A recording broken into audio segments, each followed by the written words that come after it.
अस्सलाम वालेकुम दोस्तों, क्या हाल है, कैसे हैं आप लोग। दोस्तों इस वक्त मैं कतर में मौजूद हूं और पाकिस्तानी कतर किस तरह से विज़िट वीज़ा पर आ सकते हैं।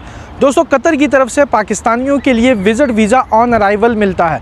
अगर आप पाकिस्तान से ट्रैवल प्लान कर रहे हैं कतर आने के लिए तो आपको एडवांस में किसी भी किस्म का कोई वीज़ा हासिल नहीं करना, बल्कि जब आप कतर इंटरनेशनल एयरपोर्ट पर पहुंचेंगे तो एयरपोर्ट पर पहुंचने पर आपको कतर की तरफ से जो है वो वीज़ा ऑन अराइवल दिया जाएगा।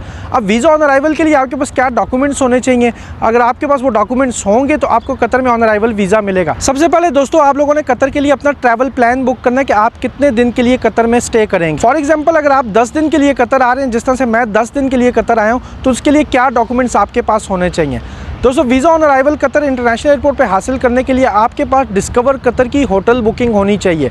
मैं अगेन बता रहा हूँ कि आपके पास सिर्फ और सिर्फ डिस्कवर कतर की होटल बुकिंग होनी चाहिए, जिसमें 4 स्टार और 5 स्टार होटल्स शामिल होते हैं। तो ये आप किसी भी जो है वो पाकिस्तान से एजेंट से या डिस्कवर कतर की वेबसाइट पर जाकर आप वहाँ से अपने लिए होटल बुक कर सकते हैं। फॉर एग्जाम्पल अगर आप 10 दिन के लिए अपना ट्रैवल प्लान बुक कर रहे हैं तो आपको 10 दिन की डिस्कवर कतर से होटल बुकिंग लाजमी चाहिए होगी। बहुत सारे लोग इसमें एक गलती करते हैं, जो कि वो गलती मैंने भी की थी और उसके बाद जो है इमिग्रेशन में मुझे भी चैलेंजेस फेस करने पड़े। वो गलती ये होती है कि हम 10 दिन के लिए अपना ट्रैवल प्लान तो बुक करते हैं, लेकिन हम डिस्कवर कतर से 2 दिन की होटल बुकिंग लेते हैं और 8 दिन की हम किसी सस्ते होटल की बुकिंग ले लेते हैं। जब आप कतर इंटरनेशनल एयरपोर्ट पर अराइव करते हैं तो आपकी जो बाकी 8 दिन की होटल बुकिंग होती है, जो कि डिस्कवर कतर की तरफ से नहीं होती, वो एक्सेप्टेबल नहीं होती। आपके पास डिस्कवर कतर की होटल बुकिंग होनी चाहिए। जिस दिन की आपकी रिटर्न टिकट है उसके साथ आपकी डिस्कवर कतर की होटल बुकिंग मैच करनी चाहिए।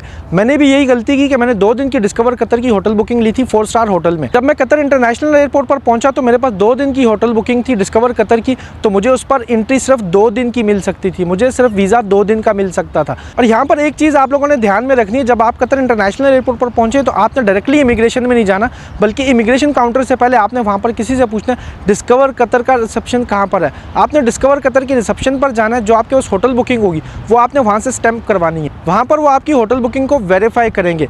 फॉर एग्जांपल अगर आप 2 दिन के लिए आ रहे हैं तो 2 दिन की डिस्कवर कतर की होटल बुकिंग आपके उस पेड होनी चाहिए और इसी के साथ आपकी जो रिटर्न टिकट है वो भी मैच करनी चाहिए कि आप 2 दिन के लिए आ रहे हैं, 2 दिन की होटल बुकिंग है डिस्कवर कतर की तरफ से और 2 ही दिन के बाद रिटर्न फ्लाइट भी आपके पास अवेलेबल है। अब मैं कतर आया तो मेरे पास डिस्कवर कतर की 2 दिन की होटल बुकिंग थी और मेरी जो टिकट थी वो 10 दिन के बाद की रिटर्न थी, तो मुझे वहाँ पर मजीद 8 दिन की होटल बुकिंग डिस्कवर कतर से ऑन द स्पॉट खरीदनी पड़ी। वही 4 स्टार होटल उसको 8 दिन के लिए मैंने एक्सटेंड करवाया और वहाँ पर कैश में मैंने पेमेंट देकर वहाँ से अपने होटल को 10 दिन के लिए एक्सटेंड करवाया। जब मैंने 10 दिन के लिए अपने होटल को एक्सटेंड करवाया तो उसके बाद मैं जब इमिग्रेशन ऑफिसर के पास गया तो उसने वेरीफाई किया मेरे पास डिस्कवर कतर की 10 दिन की होटल बुकिंग है और 10 ही दिन के बाद मेरे पास रिटर्न फ्लाइट भी है और इस पर मुझे जो है वो कतर इमिग्रेशन की तरफ से ऑन अराइवल वीज़ा दे दिया गया। तो मेरे वो दोस्त जो पाकिस्तान से कतर के लिए जो है वो अपना ट्रैवल प्लान कर रहे हैं, उनको इस चीज़ को मेक श्योर करना कि जितने दिन के लिए वो कतर आ रहे हैं इतने दिन की उनके पास डिस्कवर कतर की होटल बुकिंग होनी चाहिए।